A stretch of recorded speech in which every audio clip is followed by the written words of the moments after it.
Sentil sana, sentil sini, bahas semua sisi. Jangan sampai emosi, bual-bual di warung kopi. Jangan lupa teguk kopi. Yang penting semua happy.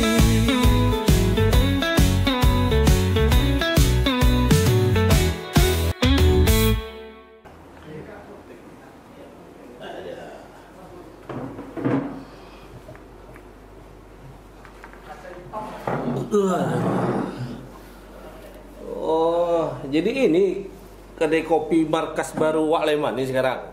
Iya, yang kemarin tuh mungkin kena habis kontrak rukonya mungkin. Oh, jadi ada diperpanjang sama yang apa itu? Mungkin tak sesuai pula kan. Oh, ya memang biasanya kalau sudah agak rame, kalau kita nyewa usaha ini, itulah kendalanya Wak Leman. Yang punya ruko tuh kadang suka dia naikkan harga itu. Iya. Kadang bisa sampai setengah dari harga yang naiknya. Jadi kalau kita awalnya kontrak 20 juta, jadi 30 juta. Yang ini bukan itu masalahnya.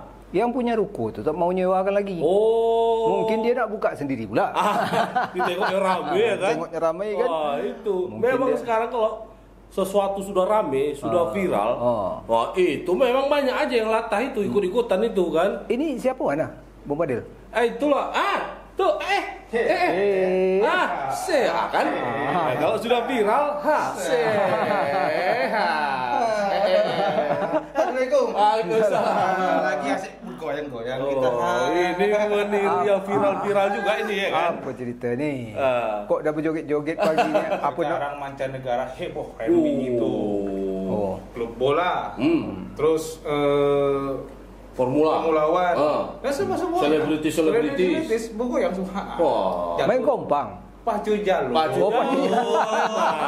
Leman kurang update. Itu dari cerita viral itu. Kudet. Apa kurang update? Oh, kurang. Udah jadi pula sekarang.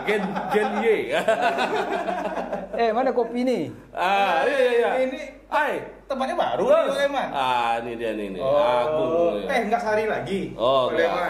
Ini kan kedai kopi yang lain. Oh, iya bulat lah. Tapi di sini ada spesial dia. Apa itu, Leman? Gulanya tak pakai gula apa gula ni? Ini tahu betul dia kalau umur macam kita. Orang dah berumur tu tak boleh makan gula banyaknya. Apa? Bisa biar pahit-pahit aja lah saya nih. Atau saya yang pakai. Kalau saya tu memang harus pakai gula sebab kehidupan tu dah pahit. Kalau saya biasa pakai gula karena gula jagung saya mau. Oh gitu. Karena hidup saya itu sudah manis, Leman. Nanti nggak tambah manis. Mudah-mudahan rasa kopinya tak jauh menyimpang. Oh gitu ya. Dari yang lama tempat kita bisa nongkrong itu ya. Dia kalau orang pengopi ini kan bukan tampilan kopinya tapi rasa aja. Iya. Tapi ada juga kawan saya itu kalau rasa tak penting. Itu raungannya katanya. Yang penting yang mengantarkannya. Itu. Memang macam pulut. Kalau ini walaupun yang ngantarnya cowok, tapi rasanya boleh lah. Jadi tadi lagi cerita viral tadi ini. Jadi itu masalah pacu jalur. Kan kejap lagi ini kan ada pacu jalur nih biasa. Bukan kejap lagi pacu jalur itu dah mulai. Kalau yang dimaksud Bung Padil ini yang puncaknya. Puncaknya. Yang setiap bulan Agustus. Yang bulan Agustus tu nanti nasional puncaknya itu. Kalau tidak salah tanggal 25. Itu dia. Kalau sekarang ini kan masih di Jadi sekarang pacu jalur itu udah viral. Kemudian ditengok oleh seluruh dunia. Diikuti lagi goyang. Tren anak jalur tuh, si joki jalur tuh. Si Dika namanya. Ryan Dika ya. Ya. Oh, yang kemarin dapat apa itu? Duta wisata dari gubernur itu. Yang berita kemarin kan heboh itu. Jadi didapat berita. Jadi ya kita kalau sebagai warga Riau, Wak Leman ya, banggalah kita sekarang kalau kita lihat bagaimana viralnya pacu jalur ini. Karena memang selama ini kita agak miris kalau kita melihat apa yang hebat Indonesia nih gitu kan. Paling yang muncul korupsinya tinggi, tingkat kepercayaan akademik terendah nomor 2 dunia, ya kan sedih kita lihat itu kan. Nah, yang jelek-jelek pula kita yang viral. Stigma negatif. Negatif. Tapi kalau ini kan budaya, ya kan.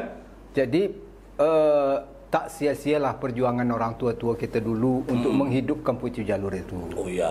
Dulu jalur itu awalnya tidak untuk dilombakan. Jadi jalur itu di awalnya fungsinya untuk ngangkut orang aja. Alat transportasi, baik itu orang maupun hasil kebun, hasil bumi.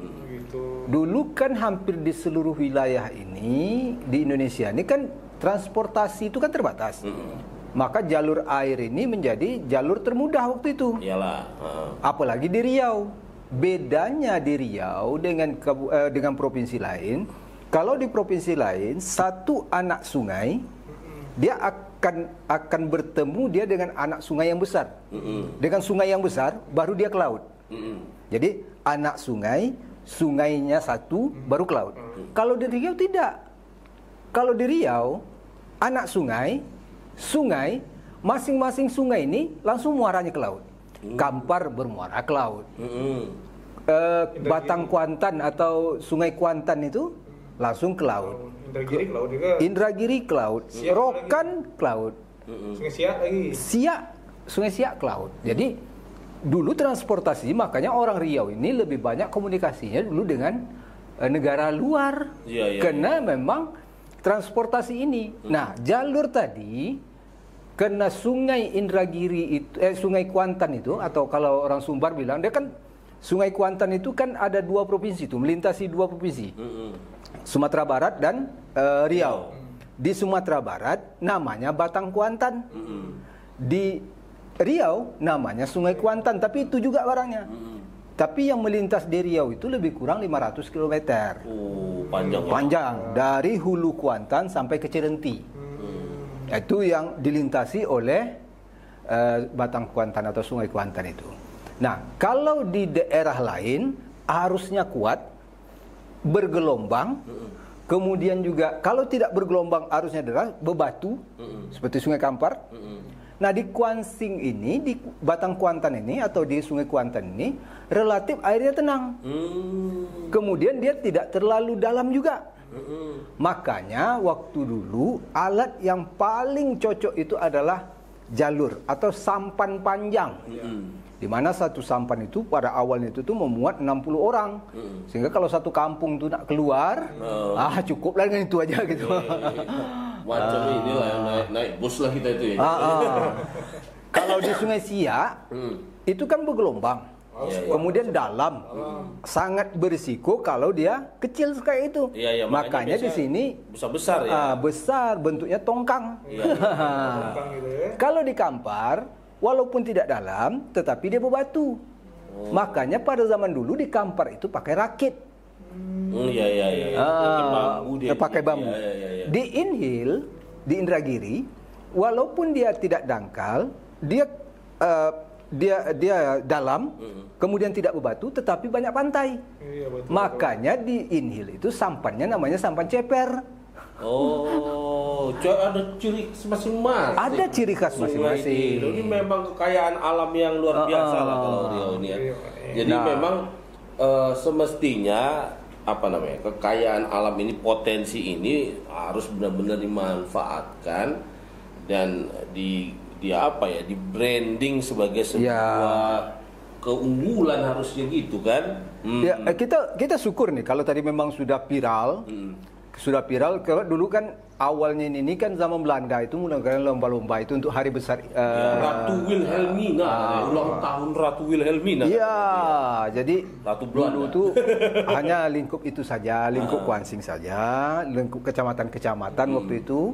Nah, sekarang kan sudah lebar nih. Apalagi dengan viral ini tahun ini. Ini kan akan ada side effect. Ini saya bahasa tinggi sikitnya. Efek dominonya lagi. Akan ada efek-efek samping yang juga harus diantisipasi oleh pemerintah Kuantan ini dan Provinsi Riau. Infrastruktur itu Pak Emang. Pertama tentu infrastruktur penunjang, jalan misalnya. jalan ini kan harus menjadi perhatian sebab kita tahu nih kalau dari Pekanbaru menuju Kuansing nih jalannya itu berlekuk di tengah atau menonjol di tengah. Banyak ya, kendaraan odol. Overdimension, overload. Memang ngeri bahasa tinggi-tinggi. Nah, ini kan harus diantisipasi nih. Harus diantisipasi oleh pemerintah Provinsi Riau dan pemerintah Kuantan Singi. Yang itu yang pertama, yang kedua juga yang harus diapa itu penginapan. Iya.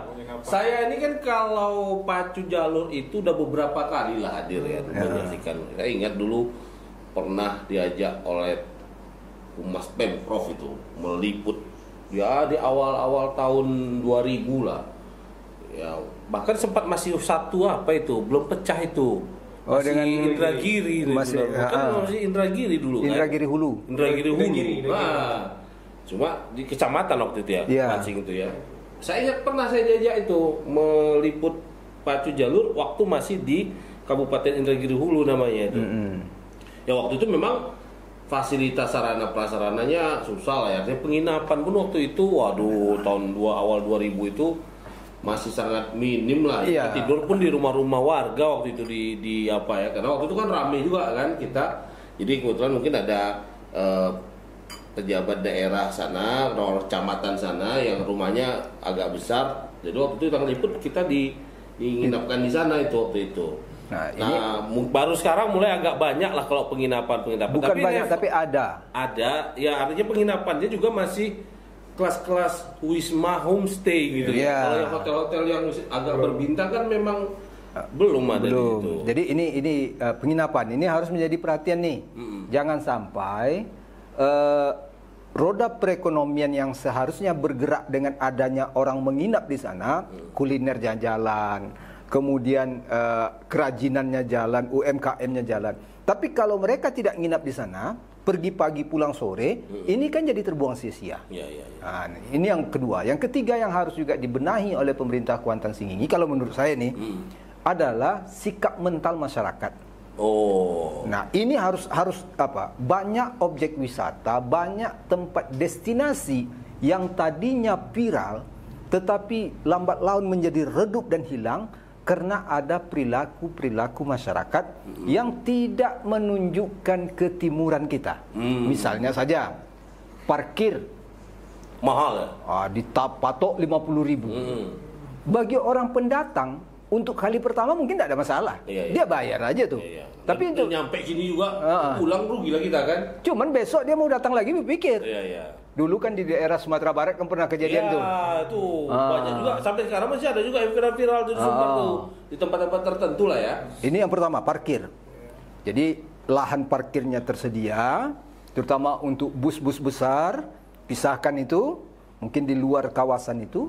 Kemudian keamanan, ini juga keamanan bagi peserta itu bukan hanya pada saat datangnya, tetapi juga pada saat dia berada di lokasi. Jangan sampai, ini kan di tepi air nih. Jangan sampai tribun-tribun tempat penonton itu nanti roboh pula kan. Kemarin kan kalau harus dicek ya kondisinya ya. Kemarin kan Bupati sendiri tak cobor bondar ya. Bupati, ketua PKK, kemudian pejabat sana tercobor, karam, barang tuh baru ini.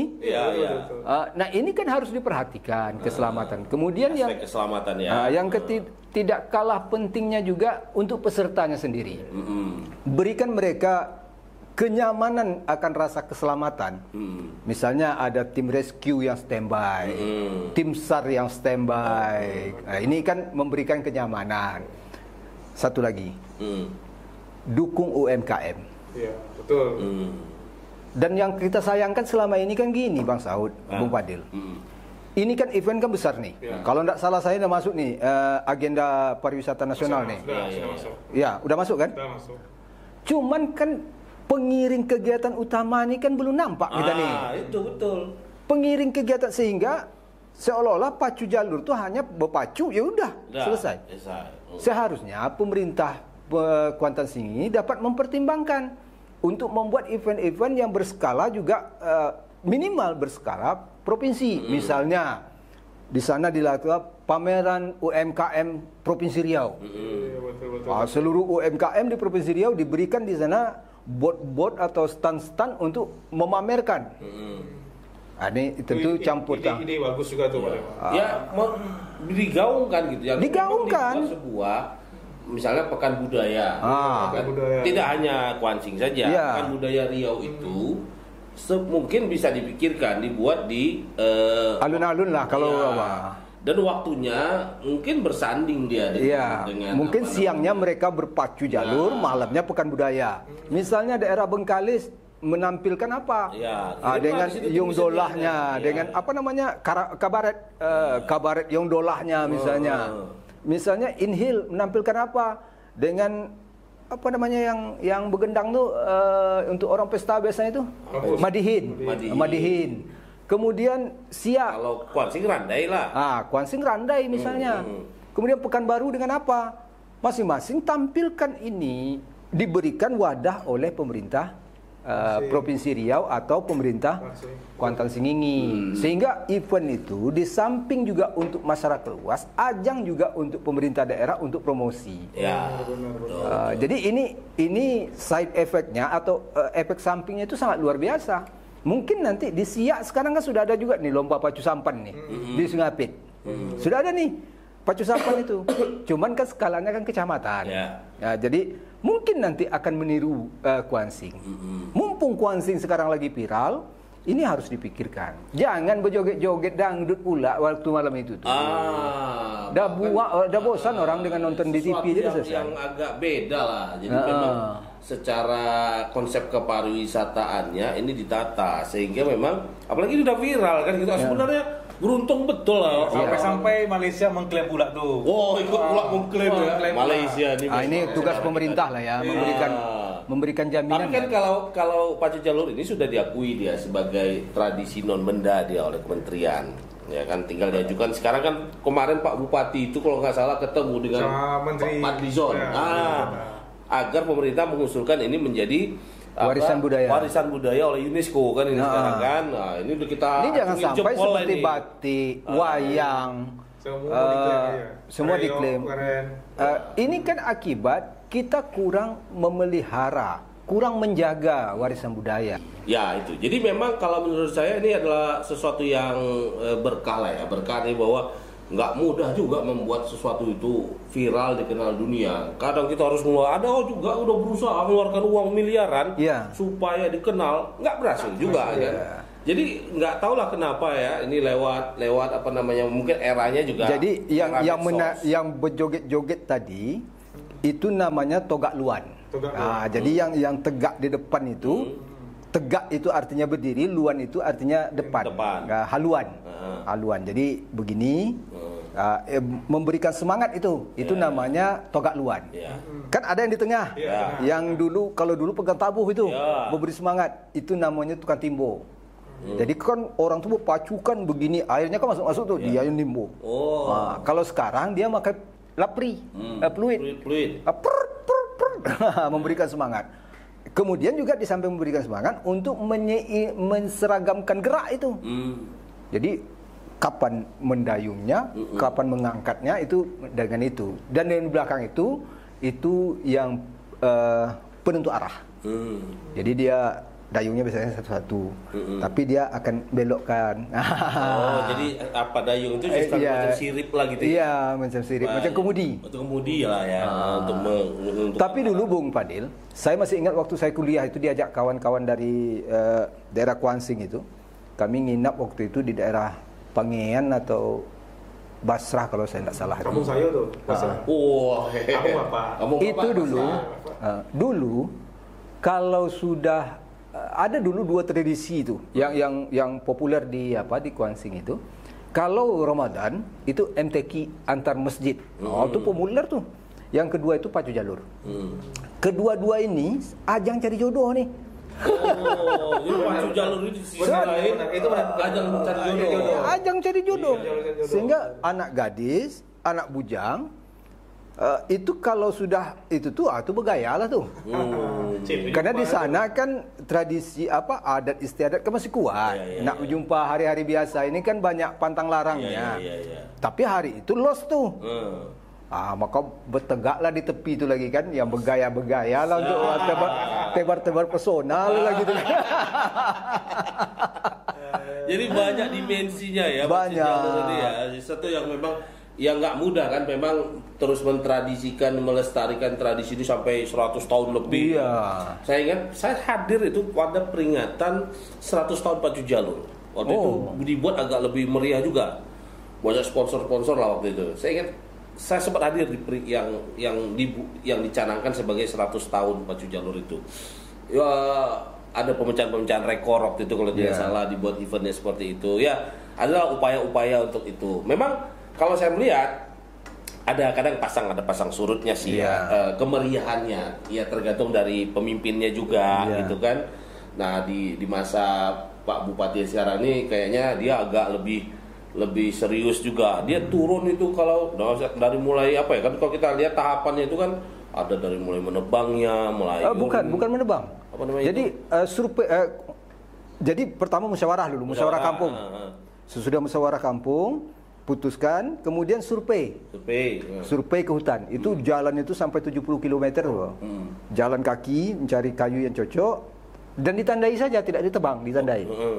Setelah itu nanti dianggap itu cocok kayunya, dan kayunya itu kalau tidak meranti, kemudian ada beberapa jenis kayu yang kemudian balik lagi tim survei ini laporkan. Kemudian nanti barulah bomonya turun. Bomo ini orang pintarnya lah. Kalau sekarang istilah itu tenaga spiritual ya. Iya, kemudian nggak bilang dukun lagi sekarang.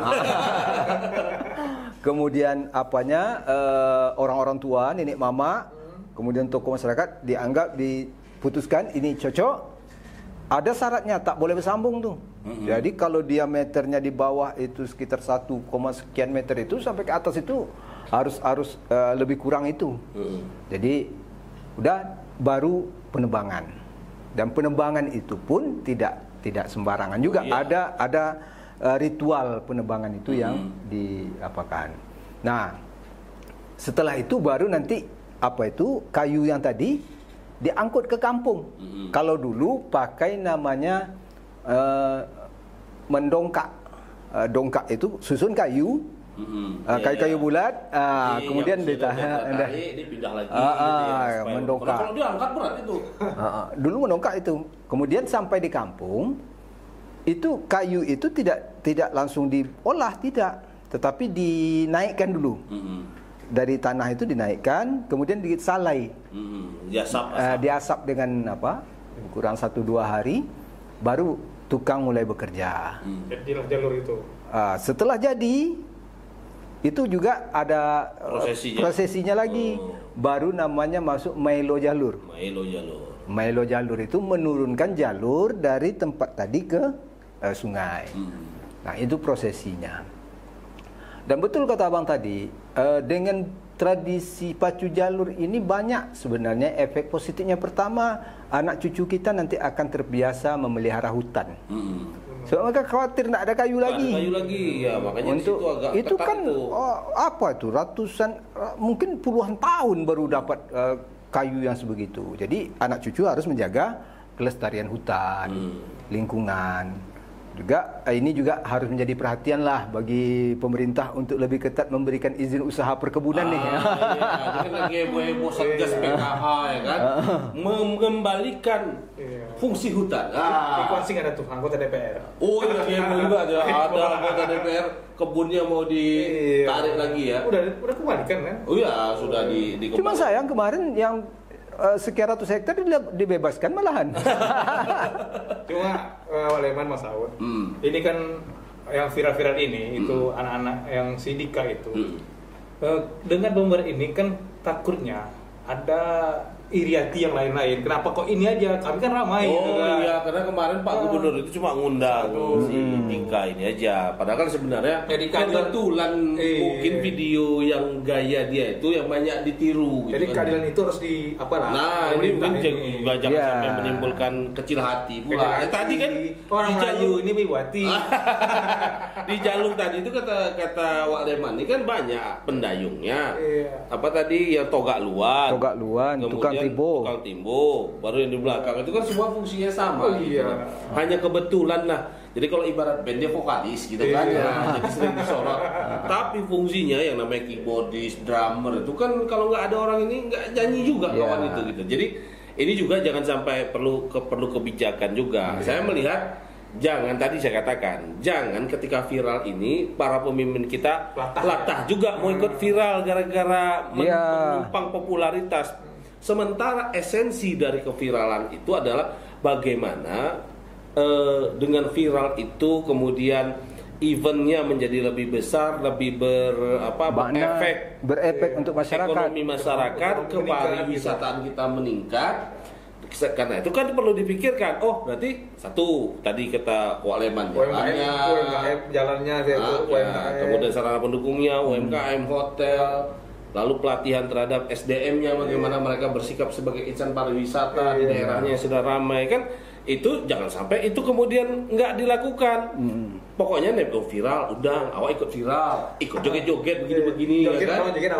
Orang joget awak gitu kan. Habis itu udah. Nah kan itu yang kadang-kadang saya melihat jujur aja masih banyak pemimpin kita itu bukan mengoptimalkan hasil viral itu untuk lebih baik, tapi hanya sekedar numpang tenar saja yang kayak gini. Tapi saya yakin nih Bang Saud, Bung Fadil, tanggal 25 nanti untuk tingkat puncaknya itu ramai itu. Ramai. Karena memang kemarin saya jumpa Pak Bupatinya, Datuk dari Suwardiman Ambi itu 3 hari lalu saya ketemu sama beliau. Dia bilang ini kayaknya bakal ramai ini Bang. Memang kita akan siapkan juga lah bagaimana mengantisipasi. Ya untuk tahun ini ya artinya ya semaksimalnya kan prediksinya meningkat gitulah. Tapi kan itu tadi kepariwisataan ini kan nggak bisa cuma sporadis tiba-tiba kan ke depan bagaimana. Artinya jangan sampai orang begitu viral hari ini datang rame tapi kecewa nggak sesuai ekspektasi gitu kan. Kita juga menghimbau daerah hinterland, daerah penyangga atau yang di kabupaten itu atau jalan menuju situ. Ini kita berharap mereka juga ikut ambil bagian. Ambil numpang event, numpang momen. Misalnya sekarang di Kampar Kiri. Ketika orang luar masuk ke sana itu kan kalau tidak melalui jalan Sumatera Barat kan dari Riau nih. Nah, dari Riau pasti akan masuk ke daerah Kampar Kiri. Nah, tentu ada tempat-tempat yang bisa dijual dalam tanda petik tentunya untuk orang yang mau ke Kuansing, untuk persinggahan kah, untuk apakah? Seperti di daerah Kampar Kiri itu kan ada namanya Danau Cinta. Pulau Cinta. Pulau Cinta. Kalau saya cinta cepat apa? Kemudian ada tuh Desa Gema. Itu kan luar biasa. Apanya? Kemudian di sana juga ada tempat bersejarah itu Istana Raja Gunung Sahilan. Ini dikemas. Sehingga orang ke sana dari Jambi ini lewat Indragiri Hulu. Dari Jambi ada Danau Raja di sana. Jadi tempat orang singgah. Jadi sekali orang jalan mau ke sana, dia menikmati beberapa destinasi, menikmati beberapa event yang dia bisa punya kenangan gitu kan. Nah, karena itu perlu dibangun itu yang kayak gitu. Ngomong-ngomong, Abang nanti ke sana enggak? Nengok. Insya Allah. Oh iya, pulang kampung lah. Tapi jangan pulang cari jodoh lagi ya. Cari pacar. Cuman gini, Bung Fadil, kalau bisa itu waktu pulang nanti itu kalau ada rumah keluarga sana siapkan juga untuk kami nginap. Tuh. Mudah-mudahan ya karena kita khawatir ini mau bludak ya. Prediksinya karena viral sedunia kan. Jadi sayang kali kalau pemerintah daerah. Kita berharap nih momen tahun ini pacu jalur ini mulai dari pemerintah Provinsi Riau, masyarakat Provinsi Riau kemudian masyarakat di seputaran Batang Kuantan sampai Indragiri itu memang betul-betul ikut mensukseskan dan mudah-mudahan ini sukses meledak-ledaknya. Amin. Jadi kopi dah habis. Dah habis juga di Waleman. Tegukan terakhir. Harus diteguk sampai terakhir. Sampai ke ampas. Oh, izin dulu. Oke. Mau persiapan derek kampung. Wah. Oh, cepat betul langsung iya, semangat ya. Gara-gara dibilang ada cari jodoh. Oke lah. Oke. Yuk. Yuk. Waleman. Yuk. Assalamualaikum. Waalaikumsalam. Saya pun permisi lah ya. Oke. Mau ngantar orang apa ini? Orang melamar.